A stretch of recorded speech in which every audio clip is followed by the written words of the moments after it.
Hello everyone. So today we're going to go over the Unit 3 review. Let's start with example 1. So we have someone who borrowed $5,000 at 7.25%, and the amount is compounded quarterly. And finally, it is for 2 years.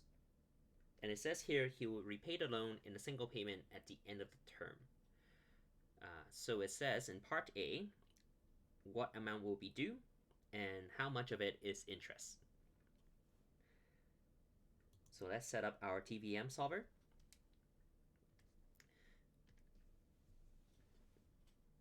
So the PV, or present value, will be $5,000, the amount of the loan.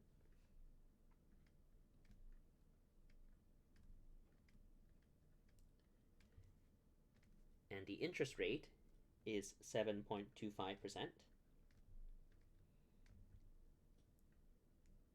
Now the next part, it says that it's compounded quarterly, so C/Y will be 4 for 2 years. So there are two different ways to approach the 2 years.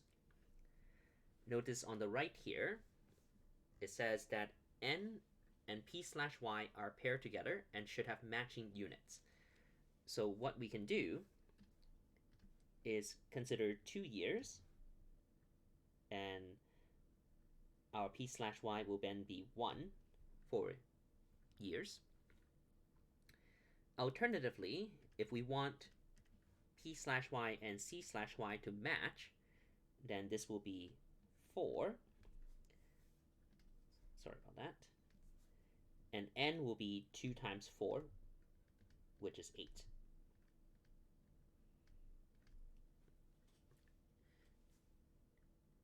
And then it says that the loan will be paid back in a single payment at the end of the term here. So we know that our PMT is going to be 0. And we are looking for the future value, which is the amount that's due. So that's going to be our question mark. Okay, so let's go to our graphing calculator.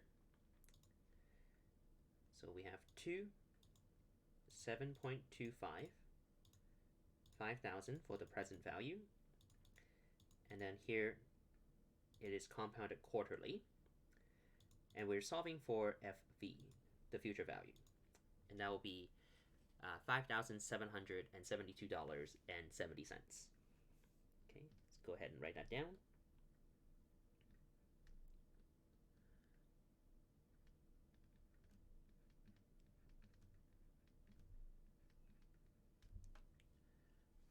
Okay, just really quickly, want to show what happens if N was 2 times 4 instead, and that P/Y was 4, just to get P/Y and C/Y to be matching. And if we go back and solve it again, we'll get exactly the same value.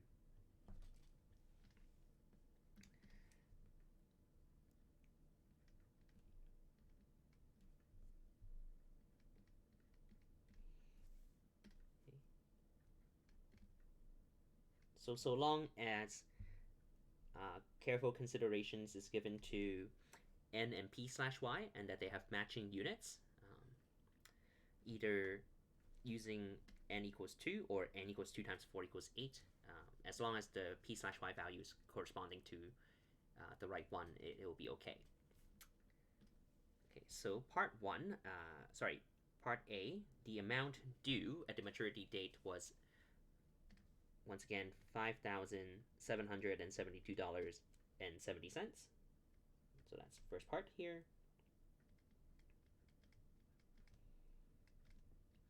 And then how much of this is interest? And that is simply going to be a difference of the future value and the present value. So in this case, it's simply going to be 5,772.70 minus 5,000. So the interest will be $772 $172.70. Okay, let's go ahead and write that here.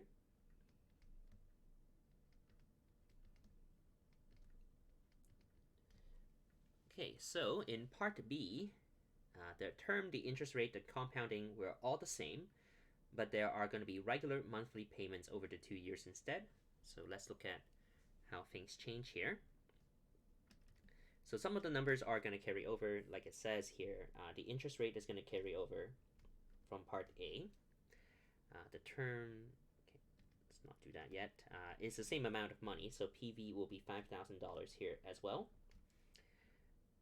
Okay, so because we're looking at regular payments instead of a single payment at the end, the future value this time will be 0, and we're looking for the PMT. Okay. And the question also states that he is making monthly payments, so P/Y will be 12, and C/Y is 4 because it says specifically that the compounding is the same. So now N is going to be 2 years times 12 months per year, so 2 times 12. So let's go ahead and once again go back to the Tvm Solver and see what we get.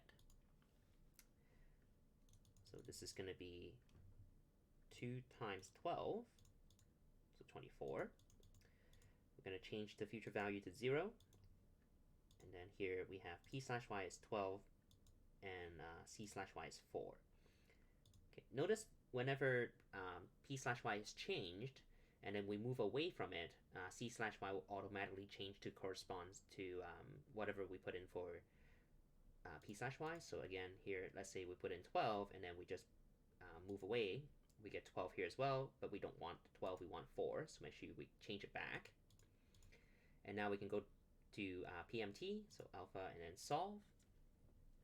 And we can see that the regular payments are $224.33. Let's go ahead and write that down. So negative 224.33. So how much will he end up paying altogether? This is going to be a two-part calculation. The first part is going to be the total paid.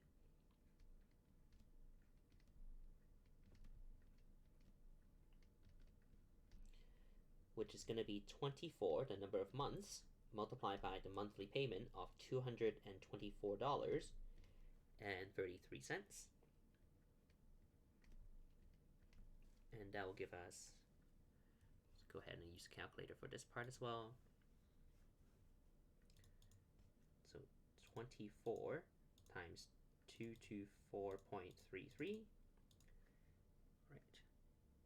So as we may expect,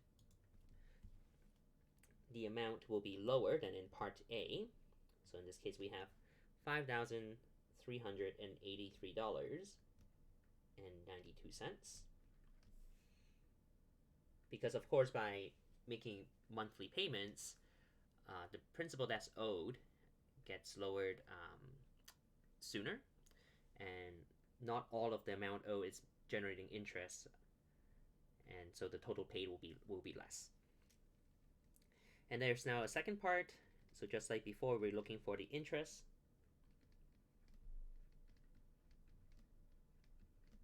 And in this case, we can simply take the 5383.92 and subtract the same 5,000 as before.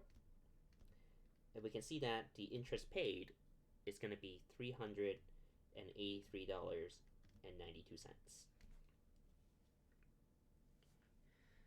So again, go ahead and write this down here, $5,383.92 for part B, the first part. And then part B, the second part of the question, once again, that's $383.92.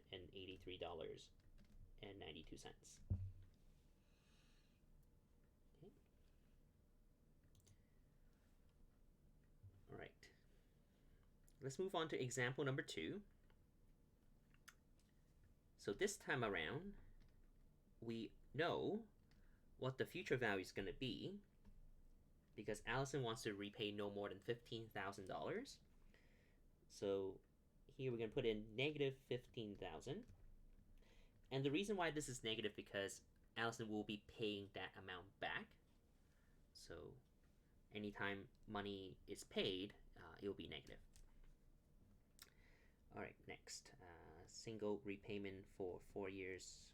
Okay, there's some other information here as well. So compounded monthly.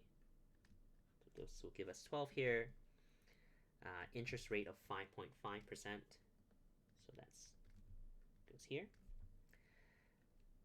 Now, it says that Allison will be making a single payment at the end of the 4 years that is no more than $15,000. So the PMT, the regular payment amount, is going to be 0 here. We are looking for how much she can borrow right now. So PV will be the question mark. And finally, just like before, we want N and P/Y to have matching units. In this case, it will be in years, so 4 years. And so number of period per year will be 1 because there's 1 year in 1 year. Okay, so with that all set up, actually again, just quickly mention here, if we once again want P/Y to match with C/Y, then this will be 12 here. And of course, N will have to be adjusted accordingly, and we'll have 4 times 12, and that's equal to 48. Okay. So let's go to the TVM solver just once again. Here we go. So 4, and then we have 5.5 for the interest rate, and then the future value is negative $15,000. And here we have 1 and 12. And then we go back to solve for PV. We will get a present value of $12,043.83. Let's go ahead and write that down. Notice that this amount will be positive because this will be money that Allison could be using right now. So that's why it is positive. So the most you can borrow is once again $12,043.83. Okay. So let's look at the next example. Number 3. So let's see this case. Oh, okay. It is a comparison of 2 different options. So the first option is going to be a credit card, and the second option is a line of credit. Okay, so it says here the equipment cost is $1,265. We can see the interest rate of the credit card and the compounding frequency, which is daily. The line of credit, which has lower interest rate, compounding is the same. So here, plans to borrow for only 1 year with regular monthly payments. So we want to find out what that regular monthly payment is.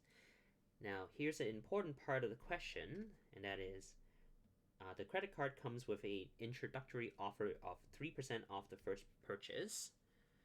So we have to take that into account when we look at the credit card, which we're going to go ahead and do first here. All right. So 3% off means that Christian will be paying for 97% of the cost.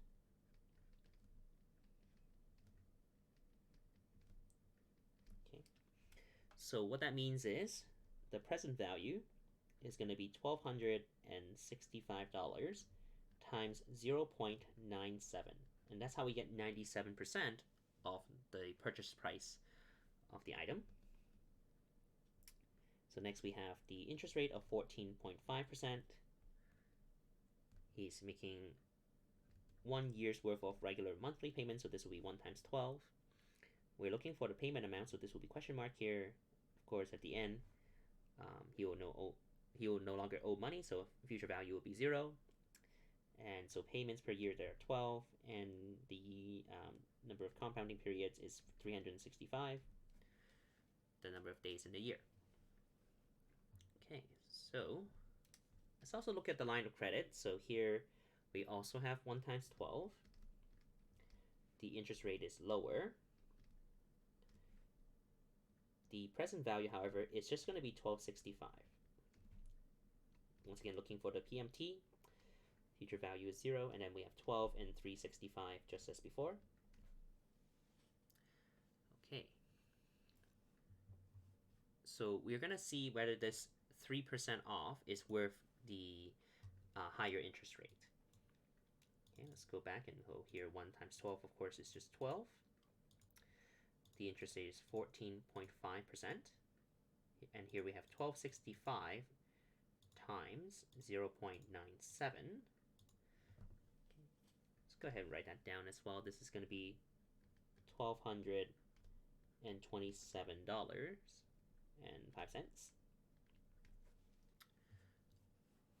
Okay, let's continue. Next part is going to be 0 here, and then we have 12 followed by 365. So if we go back and solve for PMT, in this case we're going to get $110.51. Let's go ahead and write that down here.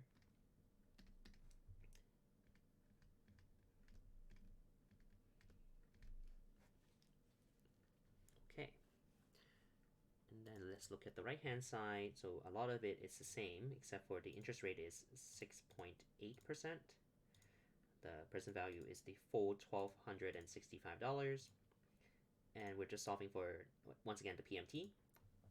And we get $109.35.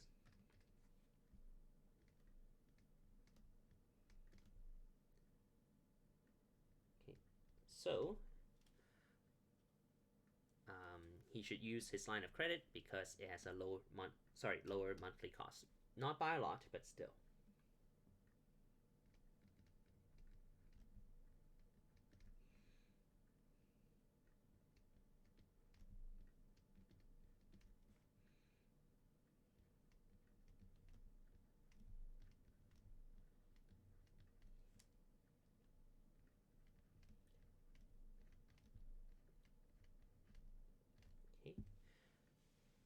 So there are basically 2 different kinds of these comparison questions. So here is the first one where the number of payments are the same, and we're comparing the monthly payments.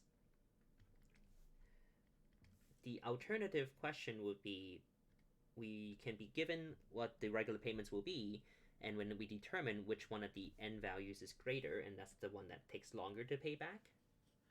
And everything else is usually going to be given, like the interest rate, the incentive for choosing one option over another. So for example, it could be $100 off the first purchase, or in this case, the introductory offer of 3% off. Usually when it comes to credit cards and this kind of payment, it is going to be regular monthly payments, and the compound for credit cards is almost always going to be daily. And that's it. So let's look at the last question, which is the kind of the buy, sell versus lease question. So there's the option of renting a boat, buying a used boat. Okay, so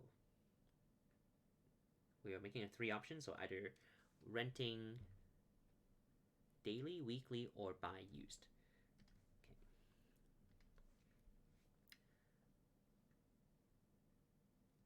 So in this case, if the person is planning to, okay, so here we have one option is to rent daily, to rent weekly, or to buy used. Okay. So let's figure out the simpler ones first. So if she plans to sail every day, and there are going to be 2 months worth of days, So let's just say that is $60 a day.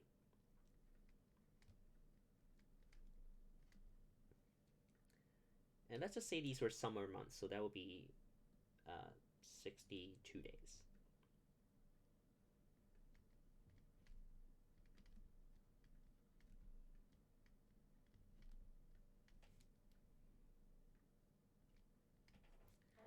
And so the rental cost of renting daily would be 62 times 60,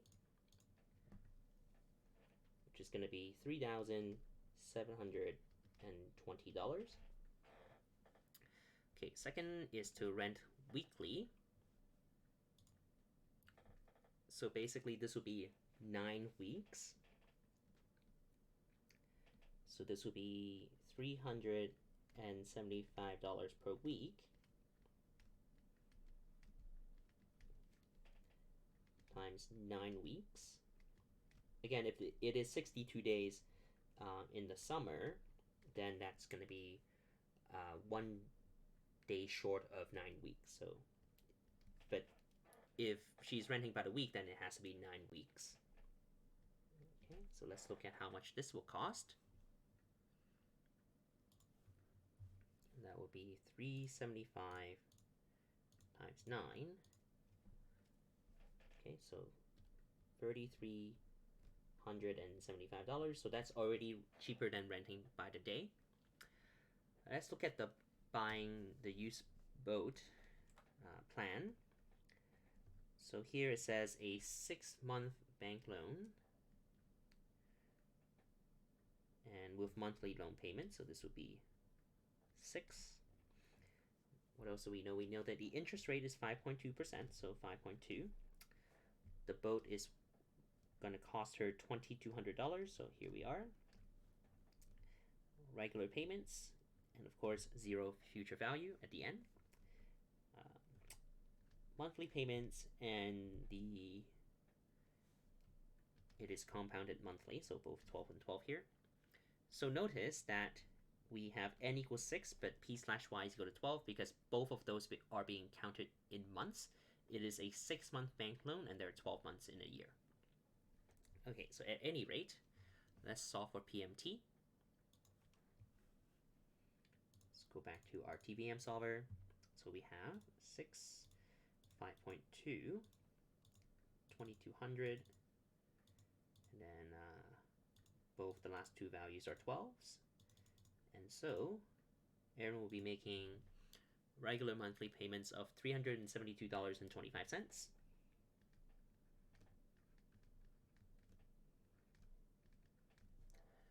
Okay, so the total that she pays for the boat will be $372.25 per month times 6 months.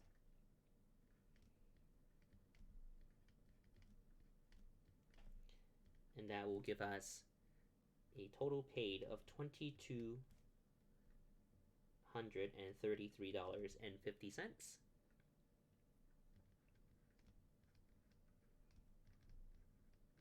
That's total paid.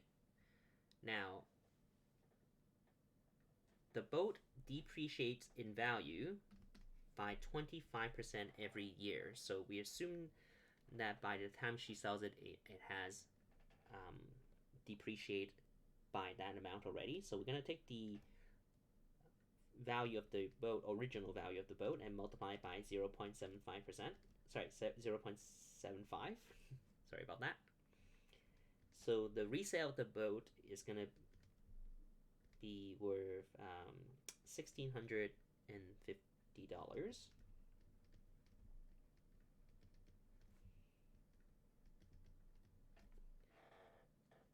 And then finally, we can subtract the two amounts, and that will give us the actual cost, which is going to be very low compared to what we saw earlier. So this is going to be $2,233.50 minus $1,650,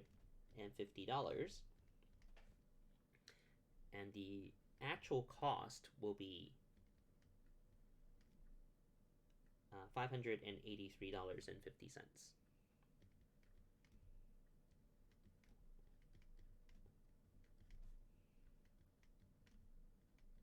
Which is, of course, um, by quite a significant margin, the cheapest of the options. However, obviously, if there's a boat that is not going to sell, then that's going to be problematic, right? So, something to consider for sure when it comes to deciding whether it is best to buy, rent, or lease a particular item. Okay, so as far as the unit review is concerned, that's the end. Once again, thank you so much for listening. And that's it.